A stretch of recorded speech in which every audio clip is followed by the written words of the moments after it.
drink, whether it's a coffee, cocktail, or tea, and get ready. It's Ladies' Night on Lady Overlander Radio.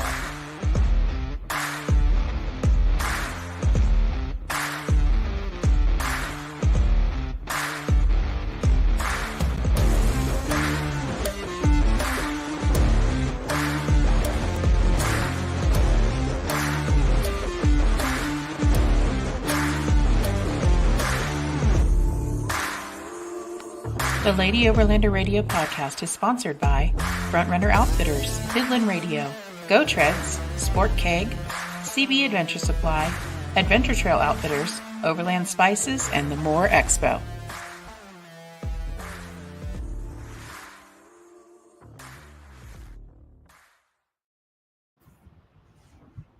Hey, Arla. Hey, girl. Hey. Hey, girl. Hey. Where you at? What you doing? I am in Thermopolis, Wyoming right now. Pretty awesome. It's finally warm. Yeah. Spent the last couple of days in Idaho, and that was a little chilly still. But, yeah. Working our way up north, and we're going to go to Tin Sleep and then meet up with Bill and Deb from Cottywampel Overland and travel around with them a little bit. Then I'm going to break off from them and head out to Expo Pacific Northwest. I got roped into doing some more classes there, so. Nice. Good times. Awesome. You? What are you doing? It's hot here. Like 88. And it stormed really bad here. And everybody knows how much I love storms. Oh, yeah. Any tornadoes? It was the creepiest wall cloud I've ever seen in my life today. Ooh, no, thank you. Lots of wind. Hail, of course, So looking out the window at my Jeep going, please don't get bigger than that. Please don't get bigger than that. Yeah. That hail at Expo West was pretty interesting as well. Yeah, that lasted forever. It was the longest hailstorm I've ever been in. Luckily, it was tiny, but it took forever. all I kept thinking was, all these rigs are going to get destroyed. But looking around, all these rigs are like, oh, gosh. Mm-hmm. Yeah. For sure. Yeah, so our schedule, we'll be at Pacific Northwest, or I will be, and then we'll be doing our ladies camping retreat in September. Just a little kind of get-together thing for Lady Overlander Radio fans. And then also in September, we'll be doing the Teton Overland Show.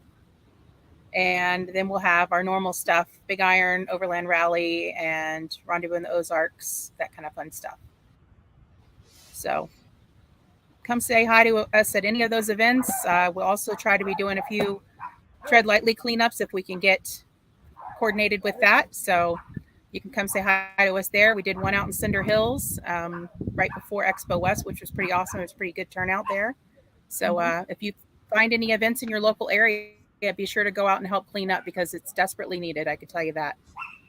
So with that being said, I'm going to go ahead and introduce Matt Caldwell, who is the CEO of Tread Lightly, and let him give a little background on himself and on Tread Lightly, the organization.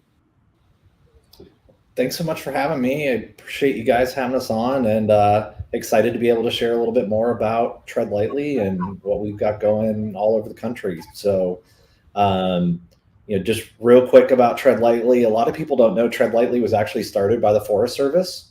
We're celebrating 33 years this year. So it's been going for quite a while. We were broken off into a nonprofit, which we still operate on now. And we have three main focus areas. One is, stewardship and taking care of the land that we get to enjoy and adventure on. Two is education, teaching people how to enjoy the land that we're adventuring on. And then, doing outreach and communication to share all of the positive things that, our community does to take care of public land. So excited to be on tonight and just share a little bit more about what we have going. Awesome. Very nice. And Don Cox is from Florida. And go ahead and give you a little background on yourself, Don, and how you're associated with Tread Lightly. Yeah, thank you for having us on tonight. It is really exciting to be able to reach out to this many people at once and get the message out there. I got involved with Tread Lightly in 2020 when the Jeep Badge of Honors program named the Tread Lightly four-wheel driveway trail in the Ocala National Forest a badge of honor trail. At the time, I just barely knew anything about the Tread Lightly organization, so it was definitely an education for me to learn about them and find out more. And once I started getting into it, I just kept going and didn't stop. And in late 2020, I took a phone call with Matt, and I told him, I said, I don't want to, make a splash in Florida with Tread Lightly. I want to go off like a bomb. And I believe we achieved that because there was no message out there as far as responsible behavior in Florida at the time. So we've made some great progress here in Florida, and I think it's something to be really proud of. So that's my story for the moment. So. Yeah, I grew up in Marion County and then in Citrus County, so I understand, the guys going out on the weekends and drinking and wheeling and all that stuff, and then you probably look there on Monday morning and there's a huge mess that's left over, trash and campfires, random things. And like we talked about before we went live, a lot of people use these national forests and public lands as dumping grounds. They don't feel like taking their trash to the actual dump site or landfill, and they just take it out in the woods and leave it there. It's pretty messed up. Yeah. Yep. So, how bad was the Ocala National Forest when you got involved with that? Because like I told you earlier, when I was a kid, we didn't really go there. It's really, from what I hear from the stories of the folks that have been around a lot longer than I have, it was really bad, and it has gotten a lot better. And over the last couple of years, we've made some real progress in getting some areas cleaned up and more enjoyable for recreationists to use the forest. So it's definitely an ongoing process, and we're getting there. So we just need to keep moving and keep getting the word out that we're out there doing some good work. Yeah. Well, you guys are doing great work, and you were named the 2021 Tread Lightly Ambassador of the Year, correct? Yes, that's correct. And a big part of that, I contribute to the community itself. They came out in support of me when I started spreading the message, and a lot of people have jumped on the bandwagon and has contributed to getting the message out there as well. So I can't take all the credit for that, but I definitely was very honored to have that Ambassador of the Year award put on me in 2021. And that came a lot from going out into the shows and reaching out to people through the big events that we do here in Florida. Yeah, and I think people probably pretty surprised to find out just how many different types of public lands there are in Florida, because I don't know, like, it's not something I ever really thought about when I was younger growing up there. Like, I knew that there was the Osceola National Forest and the Ocala National Forest, and that was about it. But there's, national park, there's different water management areas, wildlife management areas, state parks, state forests. There's all kinds of different public lands for people to go and recreate and have a good time on there. And, I know that that's pretty standard across most states, but it was just surprising to me to realize how many opportunities there were to go out and camp and enjoy the outdoors and stuff there that I didn't realize when I was younger. Yeah, the development in Florida, as most people know, has just been a boom the last 3 years, and it is amazing how much area is protected still in Florida and can never be developed. There is a lot of land in Florida, and most of it is accessible one way or another, either through hiking or biking or actually off-road type vehicles can access these areas. So I do, going with the off-roading part and the popularity of overlanding. Let's, Matt, I would like to get your take on how you think this boom in overlanding has affected our public lands. Do you think it's had a good effect or a bad effect overall? Well, I would say it's both. I'm going to take the easy way out and say both. I think it's great. Okay. I think that it's great that so many people have gone to the outdoors as a way to adventure and escape. That's why I do it. It's why I love to go off road. so I think that piece is great. And I think with the challenges of the last 3 years, that opportunity to clear your mind by getting outdoors is really great. I think what it's done though is it's obviously put a huge stress on our public lands and on our public land managers. Yeah. It really doesn't matter where it is. We do work all over the country and we hear it everywhere. I was on a call today and we were talking about particularly power sports in Arizona and UTVs. UTV registrations in Arizona since 2020 have jumped by 80%. Oh, wow. So yeah, again, it's great that more people are getting outside. But obviously that type of jump puts a lot of stress on the areas that we love to enjoy. Oh yeah. That's wow. Again, I'm kind of with where you are, where I'm really, really glad to see more people getting out and using the public lands and recreating and doing all of these outdoor activities. And I think COVID was a big push for that because people could go out and social distance and do their thing. But at the same time, I do worry how much of that affects, because I know, like, just with the state parks in Florida, because I was a volunteer there before, just with the state parks, I know how understaffed they are. So I can only imagine on a federal level, the different public lands and how widespread they are, that, they're probably pretty understaffed and underfunded as well. And yeah, really good point. The number is somewhere in the 20 to 30% is the number that we hear in terms of under-resourced, and that's headcount. So that's approved positions that aren't filled. So then there's the funding piece on top of it, in addition to the people. So, both of those things make the task for the land managers really easy. Really difficult. And then, like something like travel management, we all talk about travel management and our motor vehicle use maps.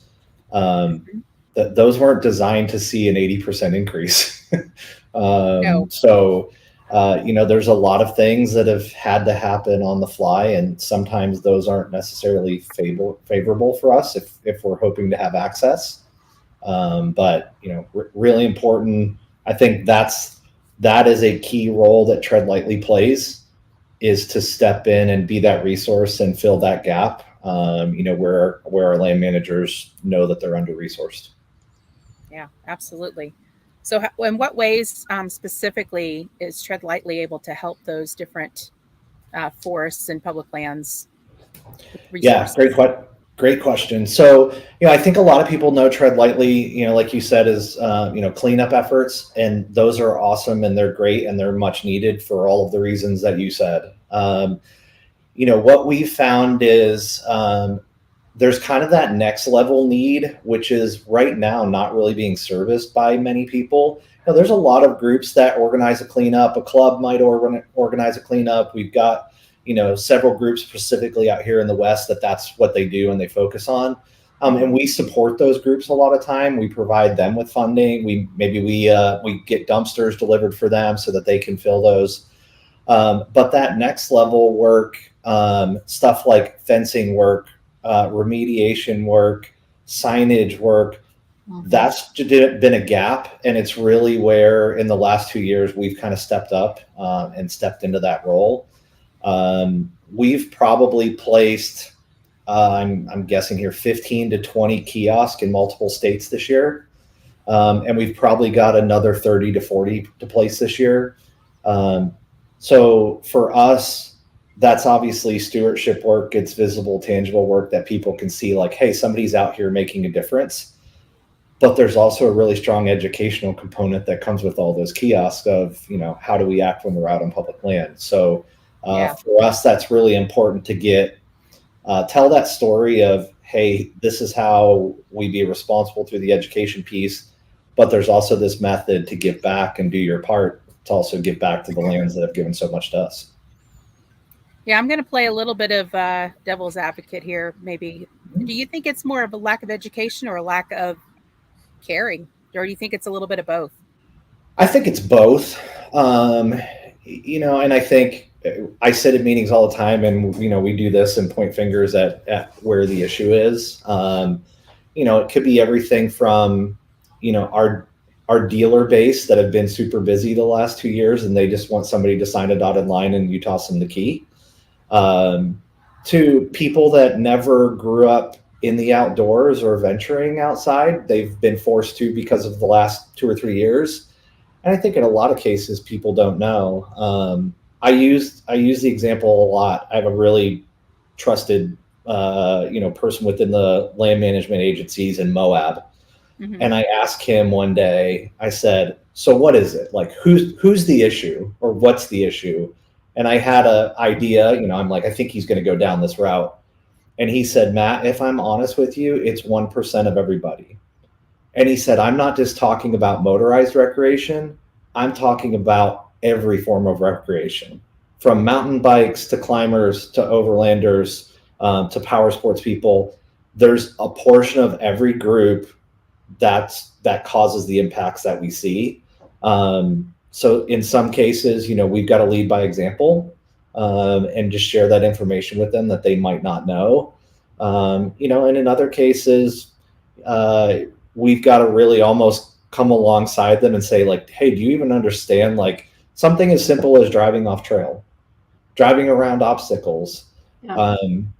It's amazing to me. Somebody has a very expensive rig that's very capable of driving over something, and we want to drive around it. We've all seen it. So just being able to talk to people and say, hey, have you thought about this? And I think a lot of times we find when you share that information and you share it in the right way, people are like, I had no idea, I didn't know, or I'm new to this. So one of the best examples I can give, UTV impacts in Sedona have been substantial in the last 2 years. We have a group that works very hard there on multiple impacts, and Arizona Game and Fish came up with a 5-minute educational video that talked about everything from safety to staying on trail. It's a great piece. We started showing that at all the rental outfitters.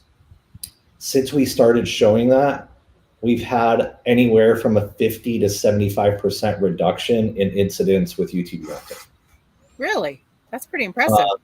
Yeah, it's a substantial number. And I mean, again, to get somebody to watch a 4-minute video, the one outfitter, I love it. He waits till they strap in, and then he sticks the tablet in front of them so they can't go away. He makes them watch it. But I mean, those are really, really great things. And those are easy to do. And that's a cooperative effort between Game and Fish and Tread Lightly and the rental outfitters. There's some solutions out there that we can definitely work on. Well, yeah, I think that we all have a role to play. Even the people that do, take people out on tours commercially and everything. Everybody has a role to play in that, and everybody can definitely make a difference. I find it interesting that a 5-minute video, that's pretty awesome, because I know that Utah recently, I think last year, made it to where you have to do a mandatory little training video before you can go out and wheel or with ATVs or OHVs or anything. So I'm wondering do you think Arizona is going to follow suit with that, or have you heard anything about that? Yeah, so we were involved in the Utah piece. We actually helped create a fair amount of the content for the Utah piece. It's probably, the Utah piece is a 20, 25 minute, course. There's some video, there's, quizzes and questions in it, and you get your certificate at the end. It's a once in a lifetime course. So, I mean, for the 20 minutes that it takes, I think it's well worthwhile. In terms of Arizona, the course requirement was actually in a bill that was introduced into the legislature last year. It got held up in committee and didn't make it to the floor. But I have a feeling in upcoming years, we'll continue to see that option come, and hopefully that's something that gets passed. And again, if it gives everybody the chance to educate themselves, that's great. And I think it's beneficial for everybody in the community. Yeah, I think there is some lack of education. Like, there's some people that don't know, how to properly dispose. We talked earlier before we went live about, you spent a quite a bit of time on another podcast talking about restrooms, restroom use Yeah. out in the woods. And, Mhm. maybe people don't realize I really need to, do this specific thing with this and not do that. And, I just think that maybe some of it is lack of education, but I do find that I still see people that just, unfortunately, just don't care. And like we talked about, taking their stuff out there and just dumping it. Mhm. For somebody else, some other forestry service person or Bureau of Land Management or somebody else to have to go deal with that. Mhm. It's just not, that's not cool Right. at all. Yeah. What Tara Don't say disagree here? at all. Yeah, we got a couple of comments in here. Okay. Tara McGovern says the Utah course is awesome, and I wish it was required by all states. It's a good point. Yeah, absolutely. It really is. Bats Off Road says, I'm a trail guide for Onyx. In order to be accepted, I had to go through some Tread Lightly training. I think these partnerships are fantastic. Absolutely. Another good point. Should Yeah. absolutely do that. So let's talk about training. Let's talk about the different training options that Tread Lightly provides. And Don, you're a tread trainer, correct? Is that the correct term for that? Yes, I'm a tread trainer, and I'm also a master tread trainer. Okay. I've gone through both of those programs, and I could probably elaborate a little bit more on this. Obviously, we have the ground level educational program that's online, and it's free and accessible to anybody that goes online and accesses it. It's about a 45-minute course that you take, and you can go through and get a certificate, like Matt said on the other Utah course. This the online awareness course. You can get a certificate for doing that course, and then the next level up from that, you go to the Tread Trainer program, and the Tread Trainer program is a class that lasts about 8 hours, and it goes in depth into the history of Tread Lightly, what the principles are, and all the aspects of responsible outdoor recreation. Then the final piece to the puzzle, so to speak, is the Master Tread Trainer curriculum, and that teaches you how to teach the Tread Lightly principles and curriculum. So you can go through all three of those programs. The Tread Trainer course can only be taught by staff or a master tread trainer, and then the master tread trainer class can only be taught by staff. So Okay. there is some requirements there of who teaches those classes. The online awareness class is accessible by everyone. So, and I've been through obviously all three of the educational opportunities. And so how often do you train other people? Are you doing that like on a quarterly basis or as needed? It's kind of an as needed as far as my tread trainer goes. Now there is some availability of online training for the tread trainer course. I think a lot of people will migrate to that because they can do it from their home. Mm-hmm. I've done one since I've been a master tread trainer. I was certified late in 2021 as a master tread trainer, and I did one class last year. I've got some interest in doing a class this year. I've yet to schedule it, but I'm looking forward to getting that on the schedule soon. It'll probably be sometime later this year, around September or October, for the Central Florida area. If anybody wants to come to a live tread trainer class. Awesome. That's great information. So Matt, tell us a little bit about the Tread Trainer program overall and how effective that's been. Yeah, the Tread Trainer program, it's interesting that it was originally funded by the grant that we had from the Federal Highway Administration. And that's, OHV and off-road vehicle use, as part of the fuel tax. There's a portion of the fuel tax that's associated with that. And some of that funding comes back and goes back to, our off-road use. So we've actually been in a place where we haven't had that funding though now for almost 2 years. So the whole master or tread trainer and master tread trainer program, Tread Lightly, has just been funding on our own. So that's been a little bit challenging, but like Don just said, the one thing that it did open us up for is in the past, a requirement was that they were always in person. Now, where we don't have that grant, it has opened up the ability to do online training, which is a lot more flexible, and we can get different people involved. I think the other piece that's really important is we've started to see a lot of interest from our industry partners in doing tread training with their staffs internally. And I think when we can get into a company and kind of start to change the culture and ingrain tread lightly and tread principles into the culture, that's really important. Rivian's a great example. We have multiple master tread trainers now within Rivian, and they have been able then to do tread training with people within their organization. The other thing that we've been doing is some very targeted trainings. We've had several of our industry partners come to us and say, can you do a training on this or on this? One of the biggest requests we've had lately for our internal corporate partners is training on social media and kind of PR aspects. So we've created a course that's called Tread Lightly with Your Content.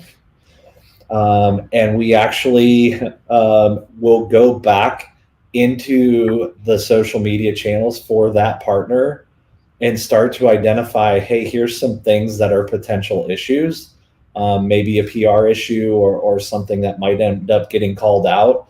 And in a lot of cases, it just allows us to educate their team, whether that's their internal marketing team, or in sometimes it's a external, ad agency.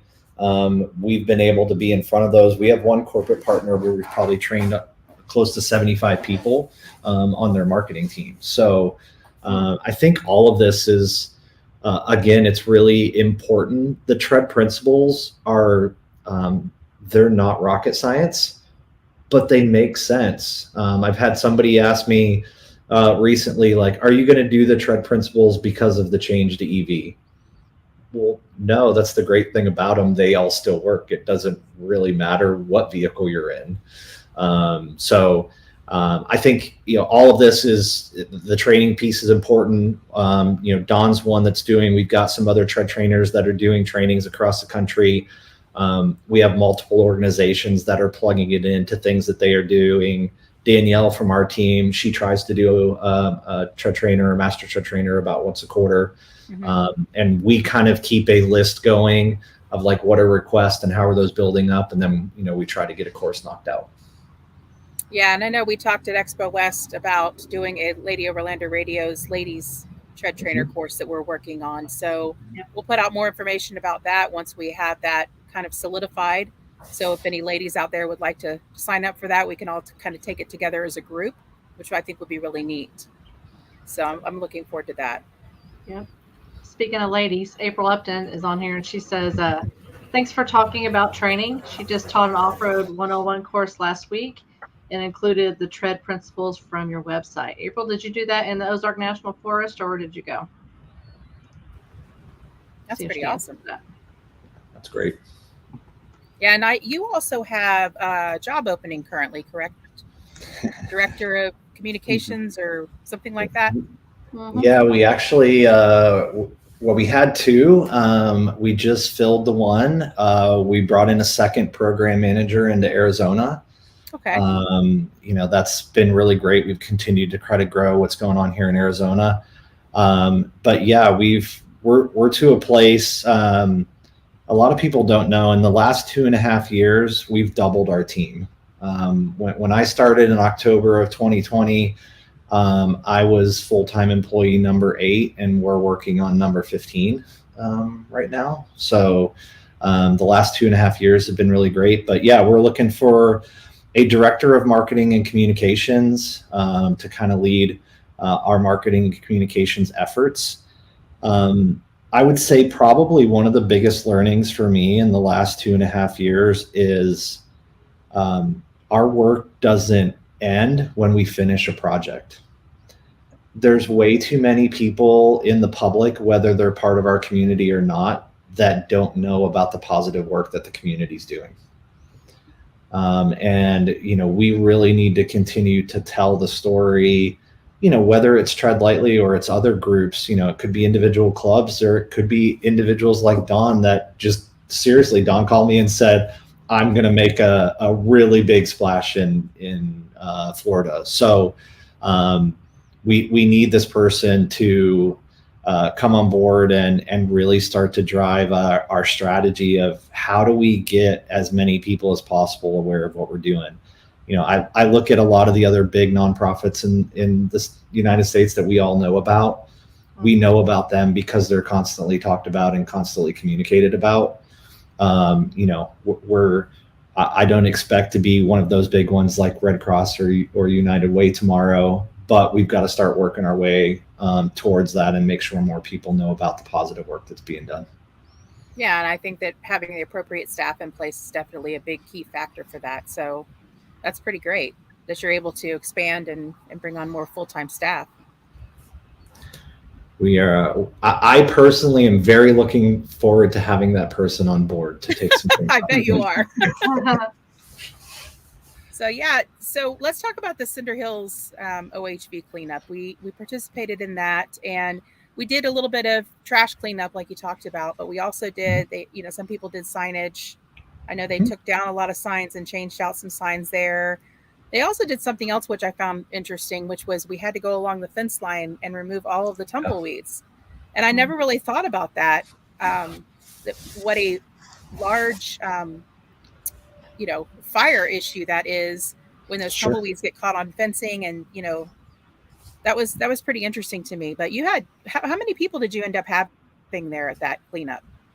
Yeah, we had about 80 people out there the Thursday before Overland Expo. And huge thank you to Overland Expo Foundation, for funding those efforts to make that project possible.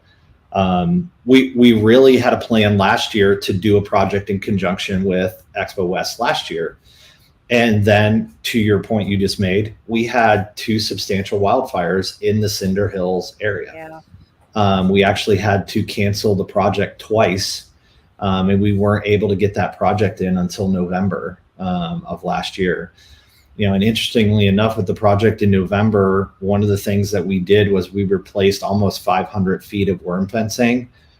And, it was pretty wild to walk into the forest, and we're with the Forest Service, and they're like, 4 months ago, there was a fence here. And other than the large nails that had been into the corner post, you couldn't see that there had been a fence there. It was completely gone. So, that's a great example of a little bit different type of work, that we're able to do. The Forest Service allows us to do. And they told us that's something that, was a huge load off of them.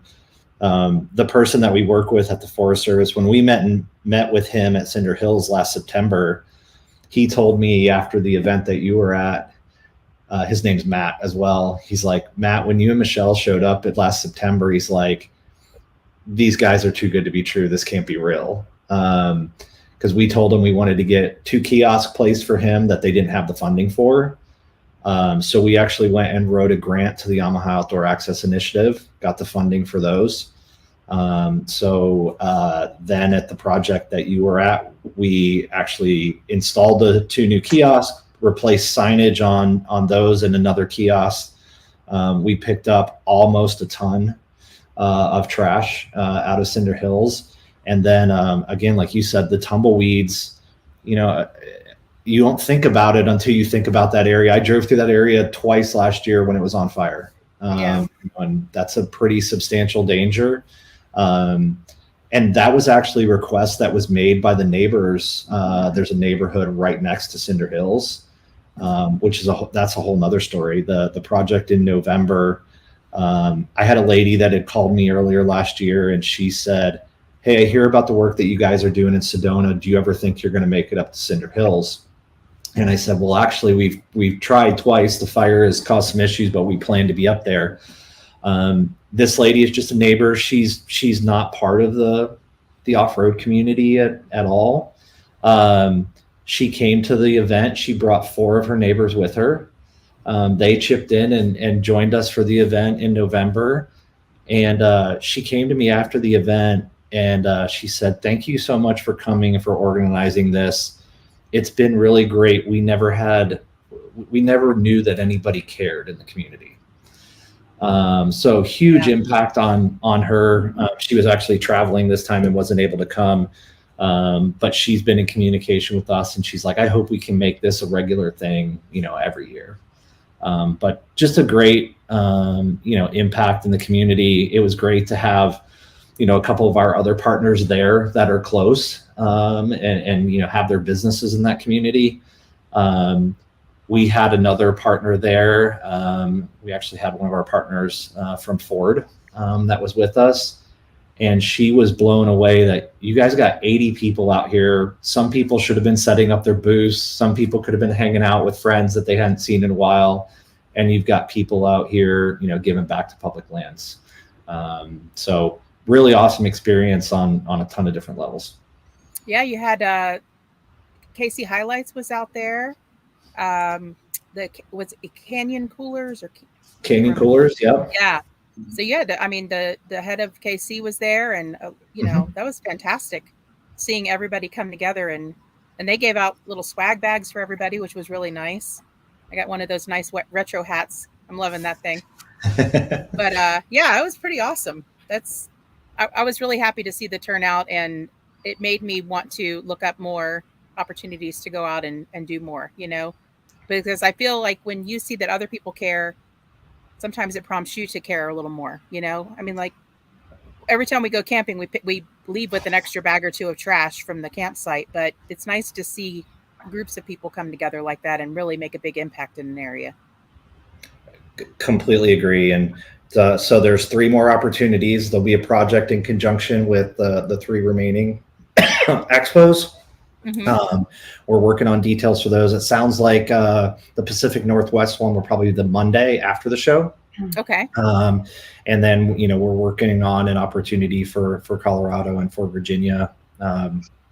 It's again, great opportunity to just for the community, to come together, the overland community, and show those communities where we have those events, like the positive things that we can do and the positive impact that we can have. Well, yeah, especially the people that live right around the entrances to the public lands, they see all the bad. So it's nice to see, have that representation to see the good that people can do as well. Mm-hmm. Absolutely. So any other initiatives coming up for the next year or two, next 5 years for Tread Lightly? Any other types of new things you're able to talk about right now? Yeah, we really want to continue, our efforts in terms of stewardship. We've actually made some changes. I've used stewardship a couple times.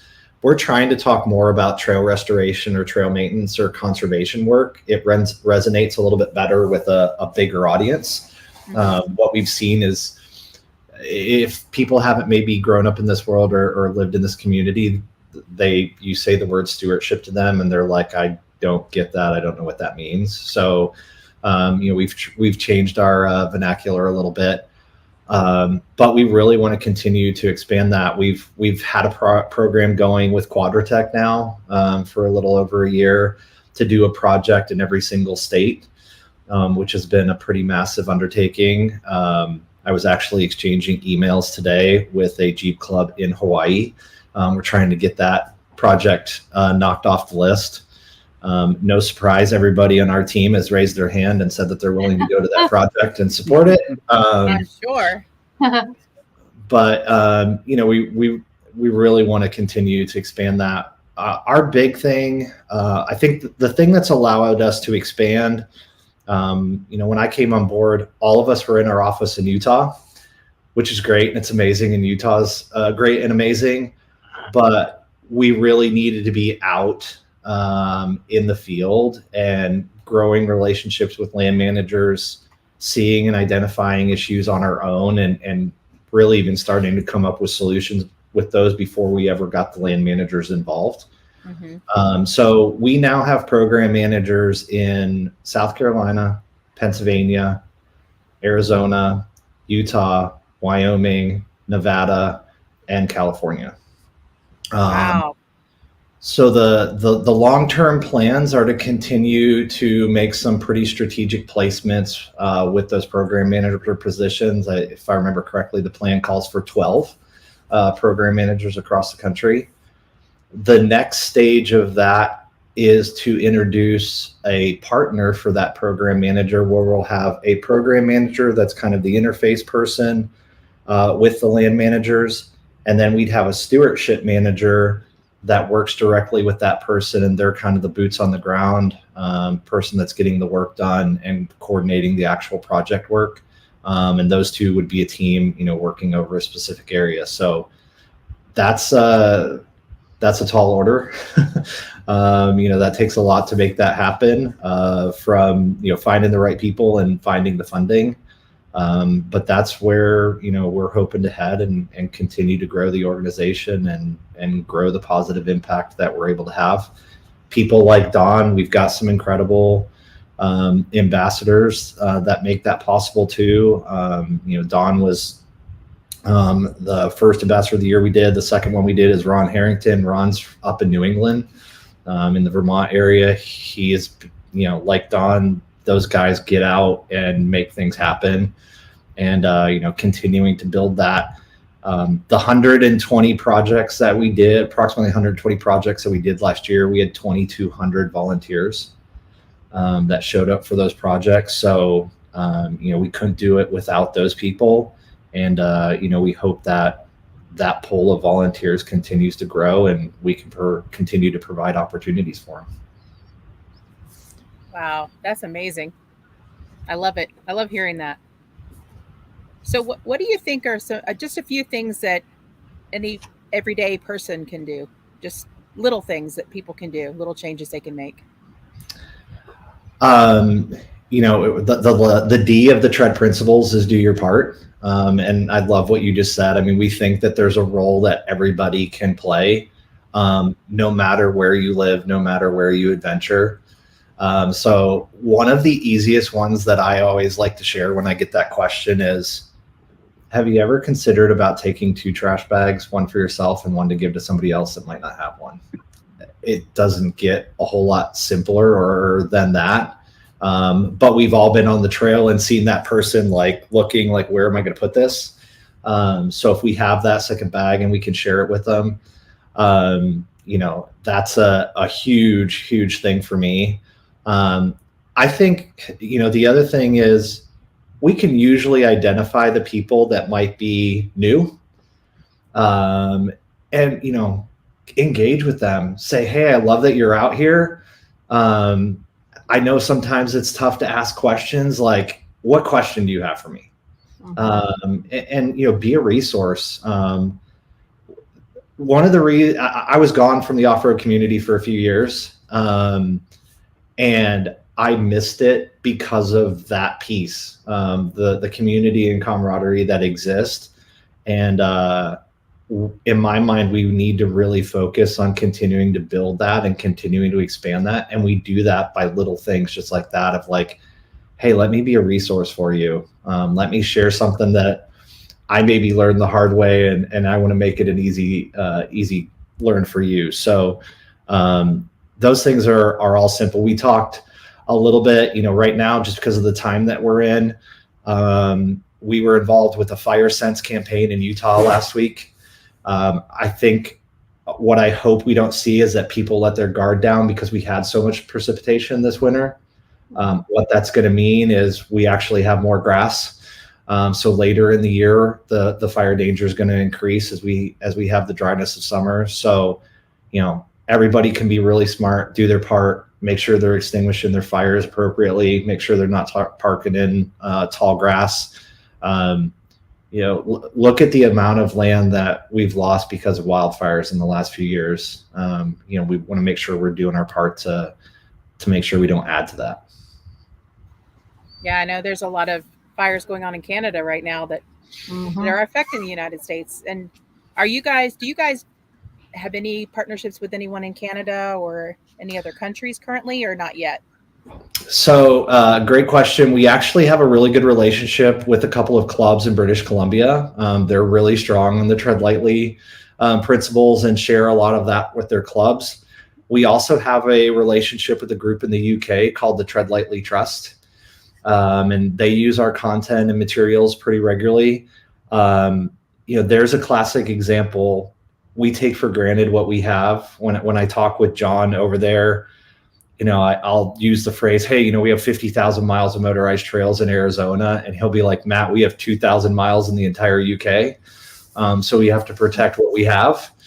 And then we've been having some conversations regarding Mexico and Central America as well. Right now, it's just a little bit of a capacity issue. We've got so many challenges here. Do you keep expanding into other areas, or do we focus on making sure we're addressing everything we need to here? But there's definitely opportunities there. Yeah, I would see, even some of the islands like St. Thomas, Puerto Rico. I know there's a lot of people in Puerto Rico that have gotten into off-roading and overlanding down there as well. Mexico, a lot of these other countries are starting to branch out into that as well. And, there's going to be a lot more of that, their public lands being used. So maybe down the road, there'll be more partnerships like that. I think that would be pretty awesome. It would be great. And, again, for Tread Lightly to have enough awareness that the need and the desire is there to grow it outside of the States, that would be pretty awesome. Yeah, no kidding. We got last year, I drove through the 2020 Mullen wildfire in southern Wyoming. So sad. That's from Bats Off-Road. Yeah. We had something else. Did you put up Upton's comment about something about the different work she's doing up in over in Virginia? Yeah. Oh, yeah. Roush Creek and Anthracite. Yep. Awesome. Yeah, we actually we just did a project in the Washington Jefferson.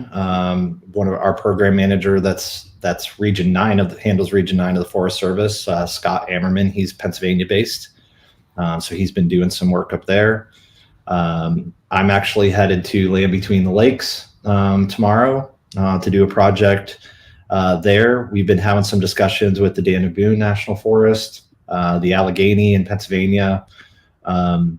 There was definitely a concerted effort 2.5 years ago to stretch eastward, and having those program managers and our 2 ambassadors of the year on the East Coast has been a huge part of that. Yeah, they're pretty awesome people from what I've seen so far. So I think that's great. And you get cool chairs, apparently. Don, you want to show them your chair? Yeah, let me show you that chair. I mean, I want a chair like that. It's fancy. It just hugs every curve. Look at that thing. That is awesome. Sit all day in that, dude. A gaming chair, like. That's a race car chair, yeah. It's a chair from Corbeau, which is a Utah-based company that does seats from everything from Jeeps to road racing cars, and a great partner of ours. They came to us and said, we want to come on board. And it was the time we were talking about the Ambassador of the Year program. I'm like, hey, well, if these guys and ladies are out there working that hard to become the Ambassador of the Year, they need a chair to rest in during the off season. So it made a lot of sense. There you go. There is no off season in Florida, is there, Don? No, there is not. No, there's not. Technically, our hunting season is our off season because we stay out of the forest during the hunting season so that the hunters can have the forest for themselves. So that's pretty much our off season. We go to private parks during that time and enjoy them. But yes, that's our only time we're not out in the national and state forests. Where's your favorite place to camp, Don? I have a passion for the Ocala National Forest. So anywhere there, I don't camp. I don't do boondocking, which is kind of it's questionable whether you can do it in the Ocala National Forest. There is dispersed camping, but you can only use a tent or a hammock. But sometimes the campgrounds, the rec areas are the best place to go. So I go to Alexander Springs, Juniper Springs, go to those. And those are still, there's no hookups in those campgrounds, so it is still a little bit primitive. Yeah, Juniper those are Springs mine. is one of my favorite. Yeah, those are my favorite places to go. Very cool. Well, thank you so much, guys, for being on the show and talking to us about Tread Lightly and spreading the message. And again, they're hiring, so check that out. Go look at that job application. They sound like a great organization to work for. And make sure you get out there on their social media and check out any events they've got coming up and do your part. And you'll be able to listen to this podcast back on Apple Podcasts and Spotify. I'll be posting that up tomorrow or the next day. So if you missed the live, you'll definitely be able to catch this later at a later time. So thank you so much, guys, and everybody have a wonderful night. Awesome. Thank you for having us. Take care, everyone.